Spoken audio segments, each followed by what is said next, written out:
নাসিরউদ্দিন পাটোয়ারির দোষ এটা হয়নি, বরঞ্চ মির্জা আব্বাসের এই পরিণতির পিছনে বিএনপির তারাই মূলত দায়ী মির্জা আব্বাসকে এই পরিণতির দিকে ঠেলে দেওয়ার জন্য। বিএনপির স্থায়ী কমিটির সদস্য মির্জা আব্বাস তিনি খুব অসুস্থ। 12ই মার্চ তিনি যখন প্রথম অধিবেশন শুরু হয় বাংলাদেশের ত্রয়োদশ জাতীয় সংসদ নির্বাচন পরবর্তী, ঠিক তার আগের দিন তিনি অসুস্থ হয়ে যান এবং হাসপাতালে ভর্তি হয়ে যান আর কি। তাকে ভর্তি করা আছে। তার পরিবারের সদস্যদের মতামত অনুযায়ী, তাদের বক্তব্য অনুযায়ী যে তিনি রোজা ছিলেন, পাশাপাশি তিনি ডায়াবেটিসের রোগী।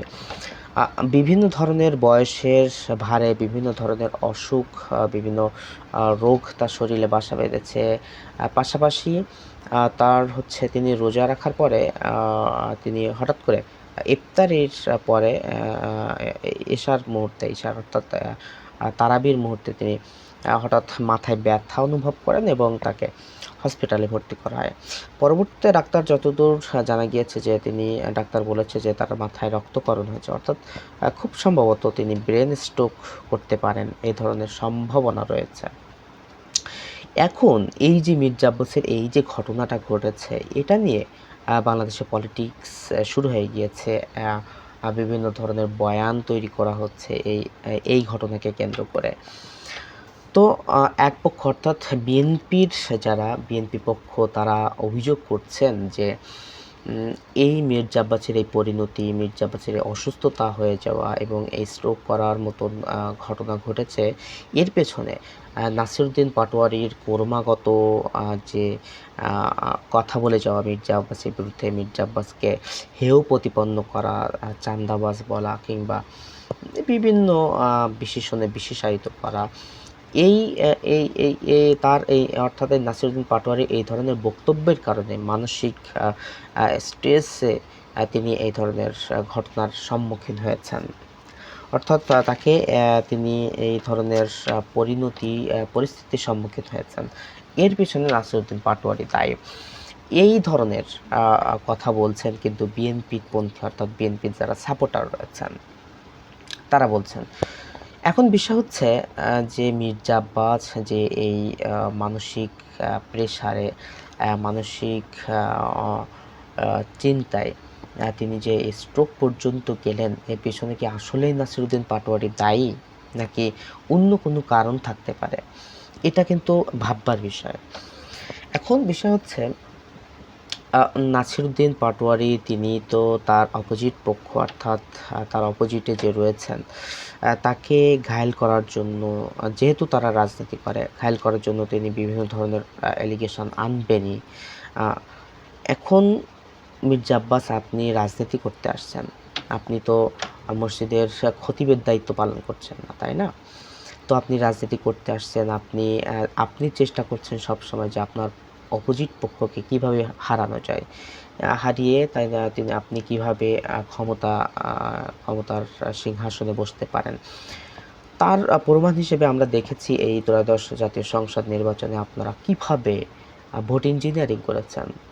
ভোট ইঞ্জিনিয়ারিং করে আপনারা যে কোনো মূল্যে আপনার বিজয় ছিনিয়ে নিয়েছেন, আপনার অপোজিট পক্ষকে হেয় প্রতিপন্ন করেছেন, তার প্রাপ্ত ভোটকে চুরি করে আপনারা বিজয় ঘোষণা করেছেন আপনারা নিজেদেরকে।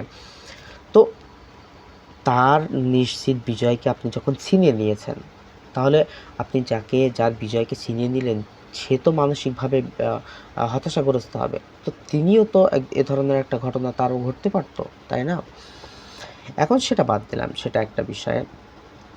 এখন আপনি আসছেন রাজনীতি করতে আসলে আপনার অপোজিট পক্ষ তো আপনাকে মাথায় তুলে নিয়ে রাখবে না, তাই না? আপনাকে চেষ্টা করবে যে কোনোভাবে আপনাকে নিচে নামিয়ে সে অপোজিট পক্ষ সে উপরে উঠতে চাইবে, এবং আপনিও চান আপনার অপোজিট পক্ষকে নিচে নামিয়ে আপনি উপরে উঠতে। এটাই তো রাজনীতি, বাংলাদেশের রাজনীতির নিয়ম হয়ে দাঁড়িয়েছে। এখন বিষয় হচ্ছে তার এই স্ট্রোকের পেছনে আসলে দায়ী কারা? প্রথমে এই স্ট্রোকের পেছনে দায়ী কারা? বিষয় হচ্ছে আপনি যখন জানেন যে আপনার একজন শত্রু রয়েছে, প্রকাশ্য শত্রু। এখন আপনার বর্তমান সোশ্যাল মিডিয়া যুগে দেখা যাচ্ছে যে আপনার প্রকাশ্য শত্রু নাসিরউদ্দিন পাটোয়ারি, মেনে নিলাম। আপনি তো জানেন যে নাসিরুদ্দিন পাটোয়ারি আপনার বিপক্ষে এ ধরনের কথাবার্তা বলবে এবং সেটা বলে আসছে প্রথম থেকে। এটা তো লুকোচুরির কোনো বিষয় না, তাই না? কিন্তু এটাতে কোনো মানুষের কিন্তু অতটা বেশি মানসিক প্রেশার পড়ে না যে প্রকাশ্য শত্রু সে তো সবসময় আপনার ক্ষতি করতে চাইবে, আপনার বিরুদ্ধে বিভিন্ন ধরনের অভিযোগ আনবে।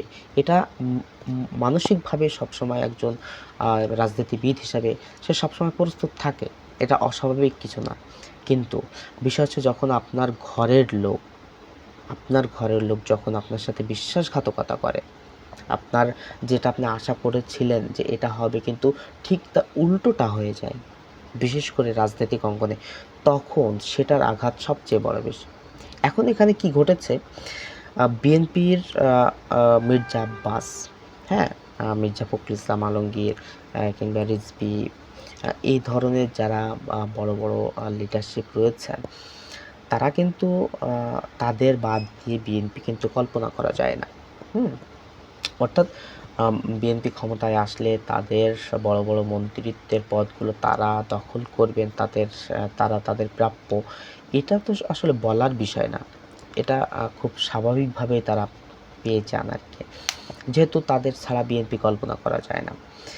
এখন এই ত্রয়োদশ জাতীয় সংসদ নির্বাচনে বিএনপি যখন ক্ষমতায় আসলো, তখন মির্জা আব্বাসের মতন এমন একজন হেভিওয়েট নেতাকে মন্ত্রিত্ব দেওয়া হয় নাই, কোনো মন্ত্রণালয়ের দায়িত্ব দেওয়া হয় নাই। তাকে মানে এক প্রকারের দুধ ভাত বানিয়ে প্রধানমন্ত্রীর উপদেষ্টা বানানো হয়েছে। তো মির্জা আব্বাস তো পাগল না, তাই না? যে সে তো বুঝে যে আমাকে আমার আমার আমার যেটা স্থান সেটা না দিয়ে আমাকে উপদেষ্টা বানানো হয়েছে, হোক সেটা মন্ত্রী পদমর্যাদার।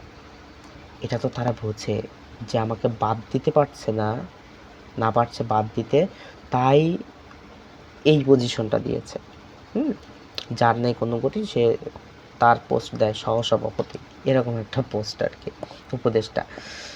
তো এই যে একটা বড় আঘাত পাইলো মির্জা আব্বাস, এটা কিন্তু সহ্য করার মতন না। যেমনটা আপনারা দেখেছেন যে গয়েশ্বরচন্দ্র রায়, তাকেও কিন্তু এই মন্ত্রিত্ব দেওয়া হয় না। তো তাকে যখন মন্ত্রিত্ব দেওয়া হয় না, যখন মন্ত্রিপরিষদ গঠন করা হচ্ছিল, তখন তাকে যখন বাদ দেওয়া হয়েছে তিনি কিন্তু ক্ষোভে কিন্তু প্রতিবাদ করেছেন। তিনি বলেছেন যে আমার জীবন দশা আর কখনো মন্ত্রিত্ব গ্রহণ করব না। অর্থাৎ তিনি তাদের মতো এত বড় ডেডিকেটেড নেতা, তারা যখন মন্ত্রিত্বের পদ না পায় তখন তারা কতটা কষ্ট পায়। নাসিরুদ্দিন পাটোয়ারি তো জাস্ট বলেছে যে আপনি চাঁদাবাজ। নাসিরুদ্দিন পাটোয়ারি যদি সশরীরে যে জুতা পিটা করতো, জুতা দিয়ে মারতো, তারপরও এত কষ্ট পাইতো না যত না কষ্ট নিজের দলের লোকরা নিজের অবস্থান থেকে সরিয়ে অন্য একটা অবস্থানে দিয়ে দেয়, যেটা ডিজার্ভ করে সেটা থেকে সরিয়ে দেয়। এই ধরনের কর্মকাণ্ডগুলো সবচেয়ে বেশি আঘাত দিয়েছে মির্জা আব্বাসকে, যেটা এই গয়েশ্বরচন্দ্র রায়কে দেখলে বোঝা যায়, তার প্রতিক্রিয়া দেখলে বোঝা যায়। হয়তো মির্জা আব্বাস তিনি ওইভাবে প্রতিক্রিয়া জানাতে পারেনি, কিন্তু তার মনের ভিতরে ওই ধরনের ঝড় কিন্তু বয়ে গিয়েছে, যার ফলশ্রুতিতে আজকে এই মির্জা আব্বাসের এই অবস্থা। এটা ভাববার বিষয়। যারা এখনো পর্যন্ত নাসিরুদ্দিন পাটোয়ারিকে দোষারোপ করছেন, তাদের ভাববার বিষয় যে এটা আসলে নাসিরুদ্দিন পাটোয়ারির দোষে, সেটা আল্লাহ তাআলার লীলা খেলা, তিনি এটা চেয়েছেন তাই হয়েছে। বাট নাসিরুদ্দিন পাটোয়ারির দোষে এটা হয়নি, বরঞ্চ মির্জা আব্বাসের এই পরিণতির পিছনে বিএনপির বিএনপির কিছু নেতা কর্মীরা, অর্থাৎ নেতৃত্বস্থানীয়, তারাই মূলত দায়ী মির্জা আব্বাসকে এই পরিণতির দিকে ঠেলে দেওয়ার জন্য। আশা করি বুঝতে পেরেছেন।